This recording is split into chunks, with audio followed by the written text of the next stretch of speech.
Assalamualaikum warahmatullahi wabarakatuh. Halo anak-anakku sekalian, apa kabar? Semoga kalian semua dalam keadaan sehat ya. Baik anak-anak, sebelum pembelajaran hari ini kita mulai, alangkah lebih baiknya jika kita awali dengan berdoa terlebih dahulu. Silahkan berdoa sesuai keyakinannya masing-masing.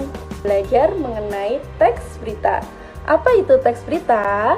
Teks berita ialah jenis teks narasi yang melaporkan kejadian, peristiwa, atau informasi yang sedang atau telah terjadi melalui media cetak, elektronik, internet, maupun radio.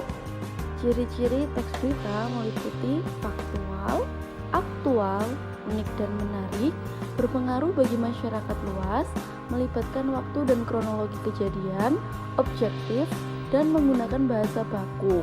Untuk lebih jelasnya adalah sebagai berikut. Nah, adapun ciri-ciri teks berita. Yang pertama ialah faktual, berasal dari kata fakta. Faktual adalah suatu kejadian yang bersifat nyata, benar-benar terjadi, dan tidak terikat oleh waktu, baik kejadian itu terjadi saat ini maupun masa lampau. Selanjutnya, ciri yang kedua setelah faktual diikuti oleh aktual. Apa itu aktual? Aktual ialah suatu kejadian yang bersifat nyata dan benar-benar terjadi dan sedang hangat-hangatnya menjadi pembicaraan orang banyak, bersifat kekinian ataupun baru. Yang ketiga, unik atau menarik. Teks berita harus unik atau berbeda penyampaiannya dengan yang lain dan dikemas dengan kata-kata yang menarik yang dapat menarik perhatian pendengar ataupun pembaca.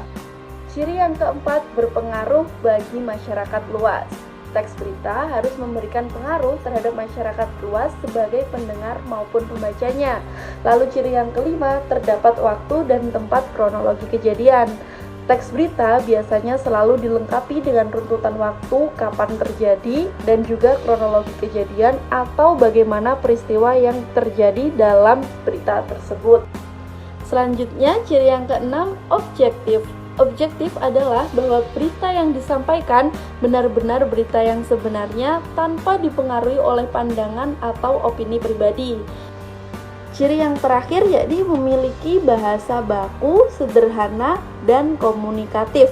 Bahasa baku ialah ragam bahasa yang cara pengucapan dan penulisannya sesuai dengan kaidah-kaidah standar. Kaidah standar dapat berupa PUEBI atau Pedoman Umum Ejaan Bahasa Indonesia, Tata Bahasa Baku, dan Kamus Umum. Jadi ketika menuliskan sebuah teks berita harus menggunakan bahasa yang mudah dipahami dan tidak berbelit-belit agar para pembaca dapat memahami isi dari teks berita tersebut. Adapun unsur-unsur teks berita. Teks berita memiliki unsur-unsur yaitu 5W1H atau dalam bahasa Indonesia biasa kita sebut dengan adiksimba. Apa, di mana, kapan, siapa, mengapa, dan bagaimana. Yang pertama, apa? Berisi pernyataan yang menjawab pertanyaan apa. Yang kedua, siapa? Disertai keterangan tentang orang-orang yang terlibat dalam peristiwa.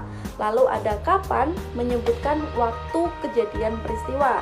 Selanjutnya ada di mana, berisi deskripsi lengkap tentang tempat kejadian. Lalu ada mengapa, disertai alasan atau latar belakang terjadinya peristiwa. Dan yang terakhir, bagaimana dapat dijelaskan proses kejadian suatu peristiwa dan akibat yang ditimbulkan. Nah, selanjutnya struktur teks berita. Teks berita memiliki struktur yang pertama yaitu headline, yang kedua kepala berita, yang ketiga badan berita, yang keempat ekor berita. Mari kita bahas satu persatu. Yang pertama headline atau biasa disebut dengan judul berita.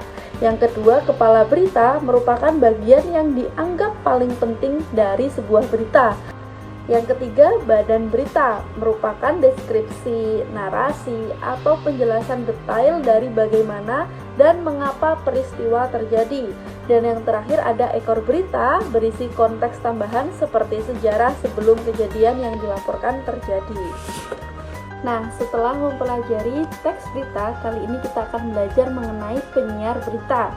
Penyiar berita ialah orang yang menyiarkan program berita, baik itu radio maupun televisi maupun media yang lainnya, sekaligus berperan sebagai reporter atau jurnalis atau wartawan dan ikut dalam peliputan berita atau produksi berita.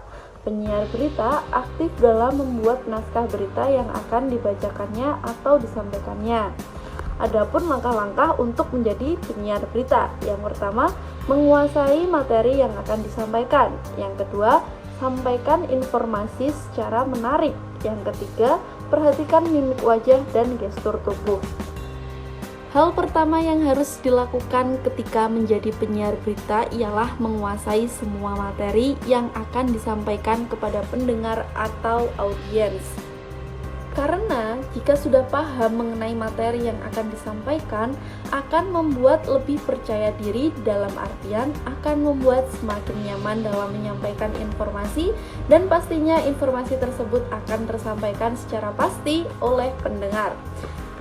Yang kedua, sampaikan informasi secara menarik. Ketika menjadi penyiar berita, pastinya akan memiliki kemampuan untuk menarik perhatian pendengar. Secara tidak langsung, penyampaian informasi yang dilakukan secara menarik akan memberikan kesan khusus bagi pendengar. Selain itu, seorang penyiar berita harus memiliki kemampuan untuk menarik perhatian pendengar. Nah, yang ketiga, mimik atau ekspresi wajah dan gestur bahasa tubuh akan menentukan diterima atau tidaknya pesan dan informasi yang disampaikan kepada pendengar. Nah, baik anak-anak, itu tadi pemaparan mengenai teks berita dan penyiar berita. Untuk tugasnya, silahkan kalian buat sebuah teks berita yang ada di lingkungan sekitar kalian dengan tema Ramadan maupun Idul Fitri. Tentunya, teks berita yang kalian buat harus sesuai dengan unsur-unsur teks berita, yaitu 5W dan 1H.